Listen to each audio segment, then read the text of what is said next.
Subscribe कीजिए foundation Gurukul bye are के Jha channel को और बेल आइकन को दबाइए लेटेस्ट ट्रिक की वीडियोस को सबसे पहले देखने के लिए।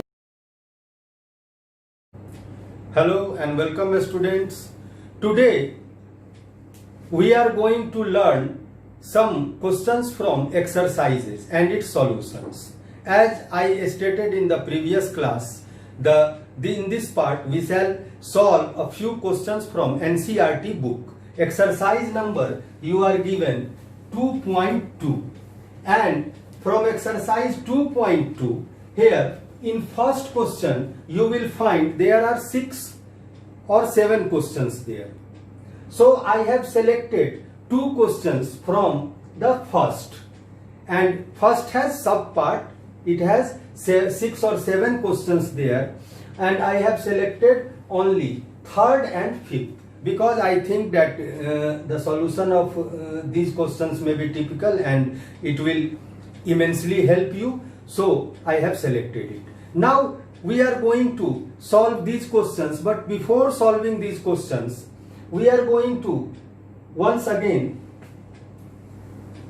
pronounce the question. Here it says that find the zeros of the following quadratic polynomials and verify the relationship between zeros and coefficients. इन दो पॉलिनोमियल का हम लोगों को जीरोज फाइंड करना है और उनके कोफिशिएंट और जीरोज के बीच में जो रिलेशन है उसको एस्टेब्लिश करके दिखाना है कि ये हमने जो फॉर्मूला सीखा है वो ट्रू है उसके बेसिस पे। तो देखते हैं हम लोग इसका solution. So let us start here.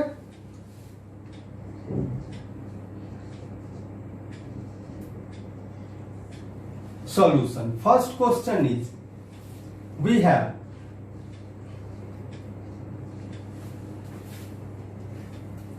px equal to, हमने मान लिया कि ये पॉलिनोमियल px है, इसको px से डिनोट किए, तो px equal to 6x square minus 3 minus 7x। अब पहले हम लोग देखते हैं कि ये स्टैंडर्ड फॉर्म में नहीं लिखा गया है क्योंकि x का पावर 2 है, यहाँ पे उसके बाद कांस्टेंट टर्म आ जाता है, फिर x वाला टर्म आता है, तो इसको हम लोग स्टैंडर्ड फॉर्म में लिख लेते हैं। 6x square minus 7x minus 3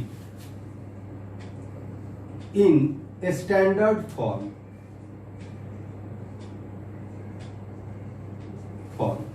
equal to. अब हम लोग क्या करेंगे कि पहले इसको फैक्टराइज कर लेंगे। तो फैक्टराइज करने के लिए हम लोग यहां लेते हैं 6x square minus 9x plus 2x minus 3 equal to 3 common हम लोग ले लेंगे, 3x कॉमन, तो यहां पे आ जाएगा 2x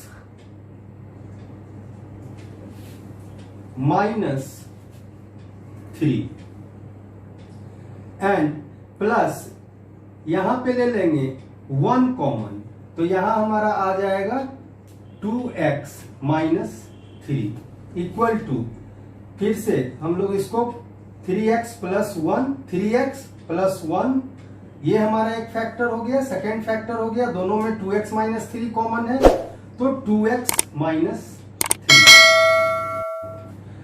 अब हम लोग जो है पॉलिनोमियल का जीरोस फाइंड करने के लिए पॉलिनोमियल को इक्वेट करते हैं इक्वल टू जीरो से। सो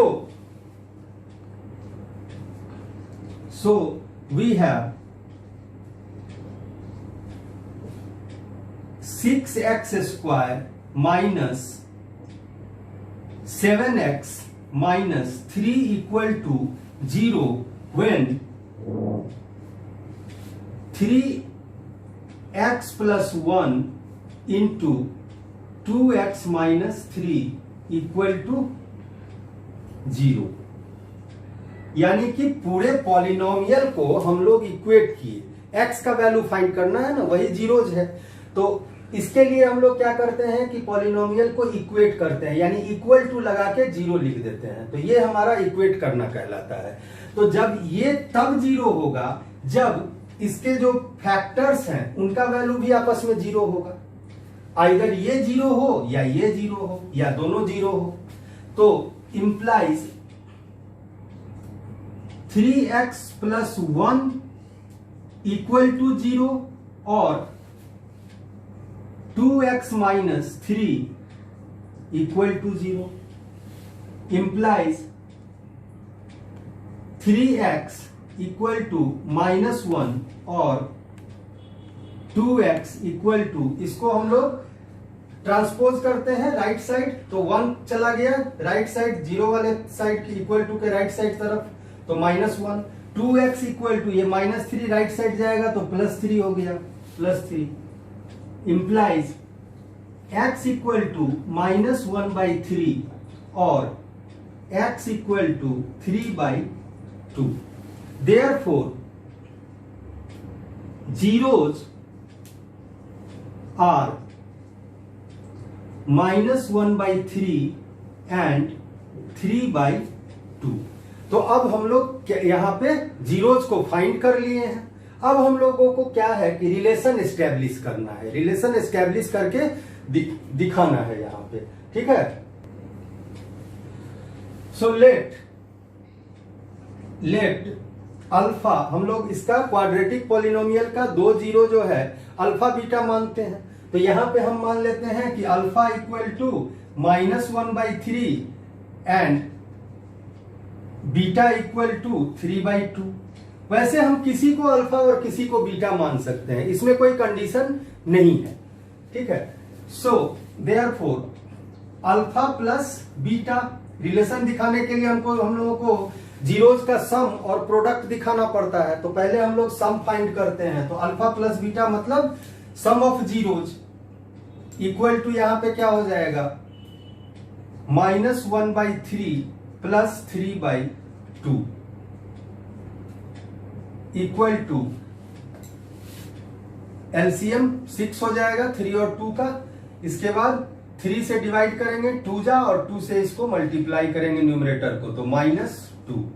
फिर अगेन 2 से डिवाइड करेंगे इसके डिनोमिनेटर से एलसीएम को, तो 2 3 जा 6, और फिर 3 कोसेंट आया, इससे मल्टीप्लाई यहां कर देंगे, तो +9 इक्वल टू 7/6 इक्वल टू। अब हम लोग का यहां पे जब स्टैंडर्ड फॉर्म में लिखे थे तो हम लोग का x वाला टर्म यहां आया था, तो ये जो 7/6 है, 7 किसका कोफिशिएंट है, 7 जो है ये x वाले टर्म का कोफिशिएंट है, तो हम लोग यहां पे लिखेंगे माइनस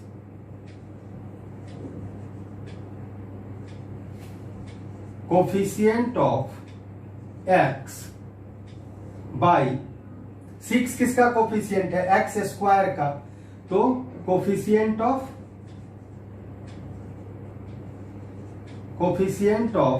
x²।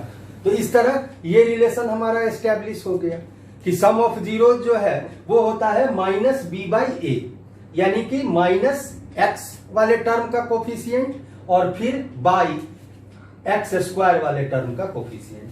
फिर नेक्स्ट अब जो है प्रोडक्ट ऑफ जीरोज, तो प्रोडक्ट ऑफ जीरोज हमारा क्या होगा, alpha into beta, alpha into beta जिसको हम लोग अल्फा बीटा बोलते हैं, इक्वल टू हमारा हो जाएगा अल्फा कितना माने हैं -1/3 इंटू बीटा माने हैं 3/2 इक्वल टू हमारा आ गया -3/6। इसको हम चाहे तो 3 से डिवाइड भी कर सकते हैं दोनों न्यूमरेटर और डिनोमिनेटर को, बट देयर में कंफ्यूजन एराइज, सो यहां हम इसी तरह छोड़ देते हैं। तो इक्वल टू -3 किसका कोफिशिएंट है, तो ये कांस्टेंट टर्म है -3, तो हम लिखेंगे कि कांस्टेंट टर्म बाय जो है 6, तो 6 जो है x² वाले का कोफिशिएंट है, तो coefficient of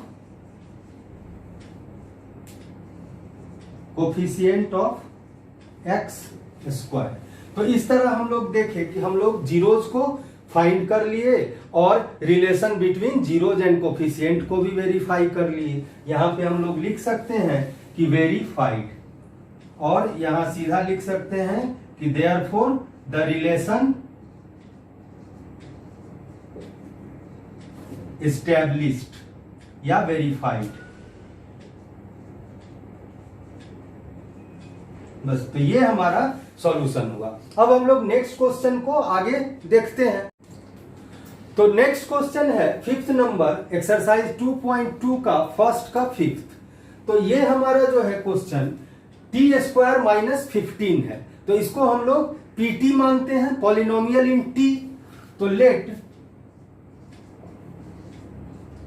pt equal to t² minus 15, ये हमारा आ गया। अब जो है हम लोग इसको सॉल्व करते हैं। तो t² माइनस 15, तो t का तो स्क्वायर है बट 15 तो स्क्वायर के फॉर्म में नहीं है। अगर होता तो हम लोग एक फॉर्मूला जो है आइडेंटिटी रिकॉल करते हैं, a² minus b² equal to a plus B into a minus B. But यहां पे अगर हम इसको √15 का स्क्वायर करते हैं, बिकॉज कि 15 जो है वो एक परफेक्ट स्क्वायर नंबर नहीं है, तो इस बात को ध्यान में रखते हुए इसको √15 को अगर हम स्क्वायर करेंगे तो 15 आ जाएगा। यहाँ पे x वाला टर्म नहीं है। ये पॉलिनोमियल इस प्रकार है t² minus 0 into T minus 15, इस तरह भी लिख सकते हैं। तो ये आपका जो ओमिट हो गया है, बिकॉज कि 0 इंटू टी जो है ये टर्म है नहीं, ये 0 हो गया, तो सिर्फ t² माइनस 15। तो इसको हम लोग a² माइनस b² इस आइडेंटिटी के बेस पे सॉल्व करेंगे। ठीक है, we have t² minus 15 equal to t plus √15 into t minus √15, ये हमारा आ गया। The value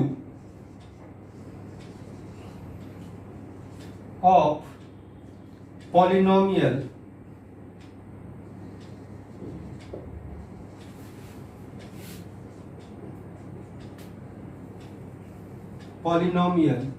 t² minus 15 will be 0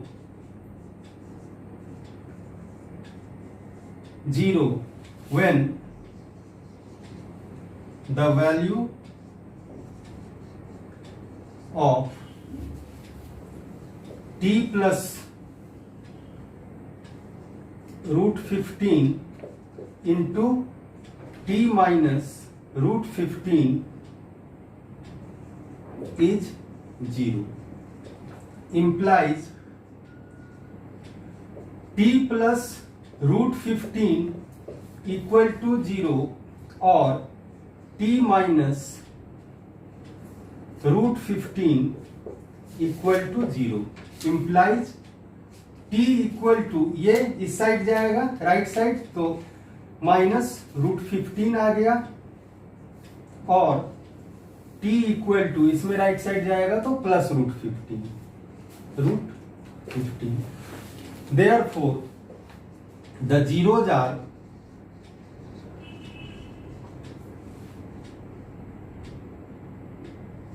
√15 और माइनस √15। तो जीरो फाइंड करने के लिए हम लोग क्या करते हैं, पॉलिनोमियल को इक्वेट करते हैं, यानी उसके वैल्यू को 0 कर देते हैं, जिससे हमको उसमें जो वेरिएबल यूज्ड हुआ है उसका हमको जो है वैल्यू मिल जाता है, और पॉलिनोमियल को फैक्टराइज कर देते हैं। तो यहां चूंकि t² माइनस 15 का वैल्यू 0 कब होगा, जब इसके फैक्टर्स का वैल्यू 0 होगा, आइदर एक फैक्टर का या दूसरे फैक्टर का या दोनों का। तो in that circumstance it will be 0। तो यहाँ पे वही हमने किया है कि t प्लस √15 इक्वल टू 0 और t माइनस √15 इक्वल टू 0, इसको इक्वेट कर दिए। फिर √15 राइट साइड गया तो माइनस √15, और इसमें माइनस ऑलरेडी है तो ये राइट साइड जाने पे पॉजिटिव साइन चेंज हो गया। तो इस तरह हम लोगों को जीरोज मिल गया। अब हम लोग जो है सम ऑफ जीरोज और प्रोडक्ट ऑफ जीरोज फाइंड करेंगे। ठीक है, तो सम ऑफ जीरोज यानी कि let alpha equal to √15 and beta equal to -√15। Therefore alpha plus beta यानी sum of zeros equal to हमारा आ जाएगा √15 प्लस -√15 इक्वल टू, जब ये ब्रैकेट से बाहर निकलेगा तो हमारा हो जाएगा √15 -√15 कैंसिल हो गया इक्वल टू 0। तो ये हमको वैल्यू 0 आ गया, यानी 0 मीन्स क्या, 0/1 इक्वल टू। अब अभी हमने आप लोगों को बताया था कि ये जो है पॉलिनोमियल ये इस तरह के फॉर्म का है, t² - 0 × t या 0t -15। तो यहां पे t वाले का क्या हमारा फॉर्मूला है, माइनस कोफिशिएंट ऑफ ये x वाला term, minus coefficient of x। तो यहां पे पॉलिनोमियल t यूज हुआ है तो माइनस कोफिशिएंट ऑफ t। तो यहां पे जो है 0 हमारा क्या हो गया, कोफिशिएंट ऑफ t। तो यहां पे लिखेंगे कि माइनस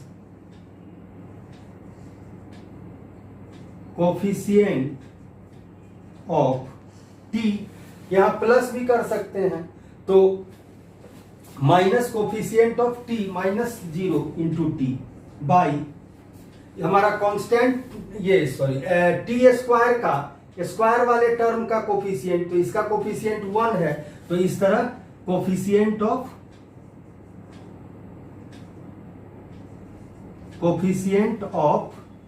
t² यानी x² की जगह यहां t² हो गया, और t वाला टर्म नहीं है तो इसको हमने 0 × t अपने तरफ से एस्टेब्लिश किया।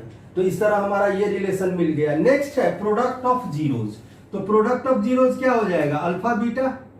तो alpha beta equal to √15 × -√15 equal to √15 × √15 हो गया 15 और माइनस साइन है तो -15 इक्वल टू -15/1 इक्वल टू, तो हमारा कांस्टेंट टर्म यहां पे कितना है, -15। तो यहां लिखेंगे constant term by coefficient of t²।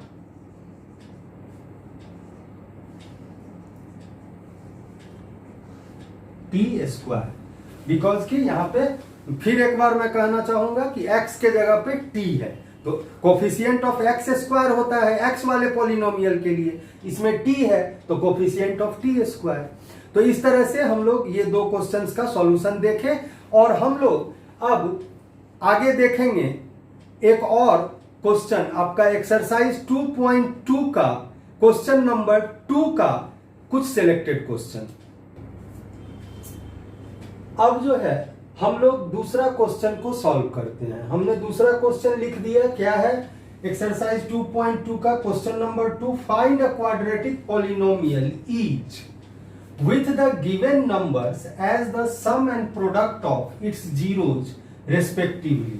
यानी कि इसमें क्वाड्रेटिक पॉलिनोमियल का जीरोज हमको दिया हुआ है, sum of zeros and product of zeros, ये वैल्यू हमको दिया हुआ है, और हमसे क्वेश्चन कह रहा है कि ये जिस पॉलिनोमियल का सम ऑफ जीरोज होगा और प्रोडक्ट ऑफ जीरोज, उस क्वाड्रेटिक पॉलिनोमियल को ही आप फाइंड आउट करिए। ठीक है, तो यहां पे ये हमारा सम ऑफ जीरोज है, पहला वैल्यू, पहला नंबर, और दूसरा नंबर प्रोडक्ट ऑफ जीरोज, इसमें भी सम ऑफ जीरोज और प्रोडक्ट ऑफ जीरोज। अब आप लोग देख रहे हैं कि 1 और 2 क्वेश्चन है, इन दो क्वेश्चन को ही हमने सिलेक्ट किया है आप लोगों को समझाने के लिए, और मुझे उम्मीद है, पूरा विश्वास है कि आप लोग ये दोनों क्वेश्चन सॉल्व कर लेंगे, तो फिर एक्सरसाइज 2.2 पूरा का पूरा आप लोगों से बन जाना चाहिए। ठीक है, तो फर्स्ट का हम लोग सॉल्व करते हैं पहले solution. First, let the polynomials B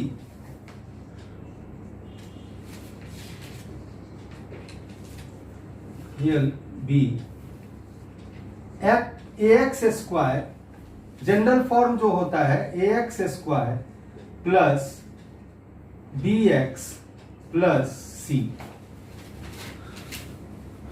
and let the zeros of this polynomial be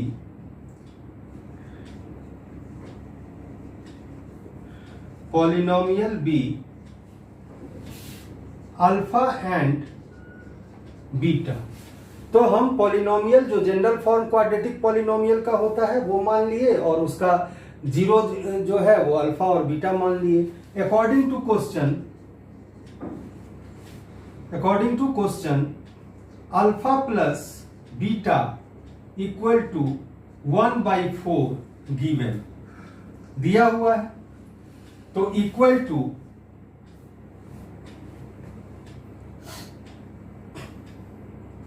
minus B by A and alpha beta equal to -1, ये भी हमारा गिवन है। अब यहां पे हम लोगों को देखना ये है कि चूंकि सम ऑफ जीरो जो है वो होता है -b/a और प्रोडक्ट ऑफ जीरोज क्या होता है c/a, है ना।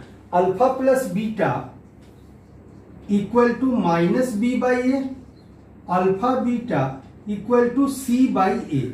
तो दोनों में डिनोमिनेटर में a है, तो यहां भी हम लोग लिखने के क्रम में ये देखेंगे कि जो वैल्यूज दिया है उसमें हमारा a का वैल्यू दोनों में सेम आना चाहिए। यानी कि कहने का मेरा मतलब है कि यहां पे 4 है a का वैल्यू, बट इसमें तो -1 मीन्स कि -1/1, -1/1, तो 4 तो नहीं है, तो हम न्यूमरेटर और डिनोमिनेटर दोनों को 4 से मल्टीप्लाई कर देते हैं into 4 equal to -4/4 equal to c/a। अब तो ये आ गया, दोनों में ही a का वैल्यू जो है इसमें भी 4, a इक्वल टू 4 और इसमें भी a इक्वल टू 4 आ गया। अब जो b और c का वैल्यू होगा वो मैच कर रहा है, यानी कि वो जो है वही होगा। तो आगे लिखेंगे if a equal to 4 then b equal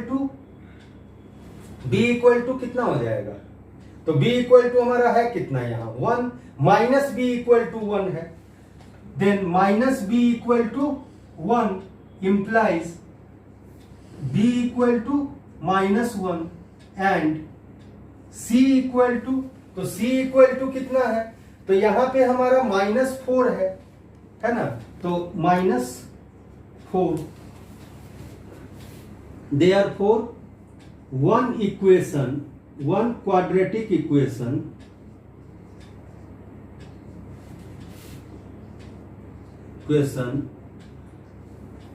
fits in this form is, वो क्या हो जाएगा, तो अब हम लोग क्या करेंगे कि ax², a के जगह लेंगे 4 को, तो 4x², फिर b के जगह लेंगे -1, तो ax², bx, तो -1x, -1x मीन्स -x, क्योंकि 1 जो है हमारा अगर कोफिशिएंट 1 होता है तो वो छुपा रहता है, अंडरस्टूड है। और प्लस c, तो प्लस c करेंगे प्लस -4, तो इक्वल टू 4x² x 4।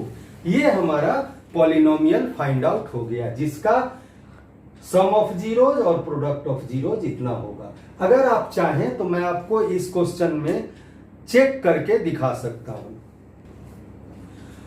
तो alpha plus beta sum of zeros equal to क्या होगा -b/a, तो यहां पे b कितना है -1, तो माइनस इंटू -1 बाई a 4, तो इक्वल टू 1/4 आ गया। प्रोडक्ट ऑफ जीरोस तो अल्फा बीटा इक्वल टू आपका कितना आना चाहिए, तो alpha beta product of zero C/A, तो कांस्टेंट टर्म हमारा कितना है -4 बाई A4 इक्वल टू -1। ये आपका C जो है माइनस, ये अल्फा बीटा जो है वो -1 आ गया। तो इस तरह से यहाँ पे 1/4 और ये -1 ये आपका आ गया ना, तो इस तरह ये प्रूव हो गया। तो अब हम लोग दूसरे क्वेश्चन का सॉल्यूशन देखते हैं और भी क्लियर हो जाएगा आप लोगों को कि कैसे हम लोग equation quadratic equation find out करेंगे। तो सॉल्यूशन ऑफ 2, तो 2 में हमारा अल्फा प्लस बीटा क्या दिया हुआ है √2 और अल्फा बीटा दिया हुआ है 1/3। तो यहां पे हम लिखेंगे let the quadratic equation B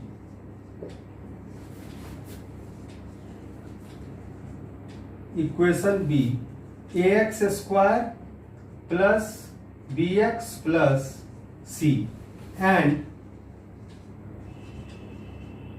its zeros be alpha and beta. According to question, alpha plus beta equal to √2। अभी हम लोग 1 मिनट इसको छोड़ देते हैं क्योंकि इसका डिनोमिनेटर में 1 आ रहा है, और अल्फा बीटा लिखते हैं अल्फा बीटा इक्वल टू 1/3। हम जानते हैं कि अल्फा बीटा जो है उसका कितने के बराबर होता है, तो C/A के, यानी कि इसका डिनोमिनेटर 3 है, तो इसका भी डिनोमिनेटर 3 होना चाहिए, तभी जो है हम लोग A B C का वैल्यू फाइंड आउट कर पाएंगे। तो इसलिए हम लोग इसको 3/3 से मल्टीप्लाई कर देंगे, ठीक है, equal to 3√2/3 equal to -B/A, और ये तो ठीक है, तो इक्वल टू हो जाएगा C/A। If A equal to 3 then B equal to कितना हो जाएगा, तो ये 3√2 तो हमारा जो है देन -B लेंगे, चूंकि यहां पे -B है, तो -B equal to 3√2 implies B equal to -3√2 and C equal to 1 because A 3 C 1 -B 3√2 A 3। तो अब therefore one quadratic polynomial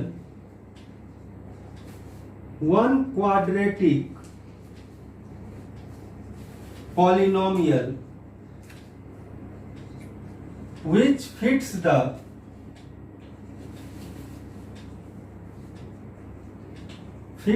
condition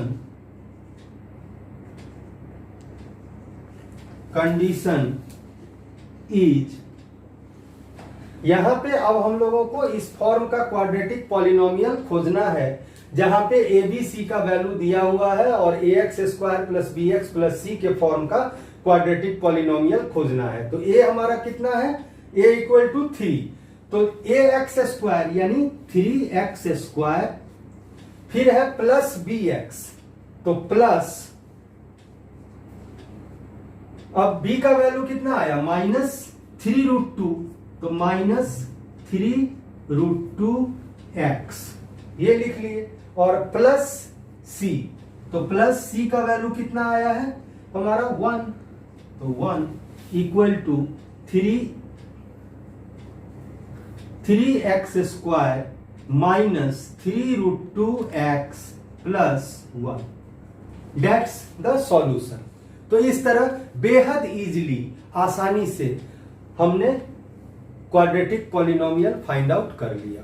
तो इस तरह से आज के क्लास में हमने 2 क्वेश्चन का 2 सब पार्ट सॉल्व किया और इस तरह टोटल 4 क्वेश्चन सॉल्व किए। और नेक्स्ट एक्सरसाइज 2.2 का, और अब हमको फुल फेथ है आप लोगों पे कि आप लोग एक्सरसाइज 2.2 कंप्लीटली सॉल्व कर लेंगे। और नेक्स्ट पार्ट में तब हम लोग मिलते हैं एक्सरसाइज 2.3 से कुछ टिपिकल क्वेश्चंस को लेके। For the time being, thank you, take care.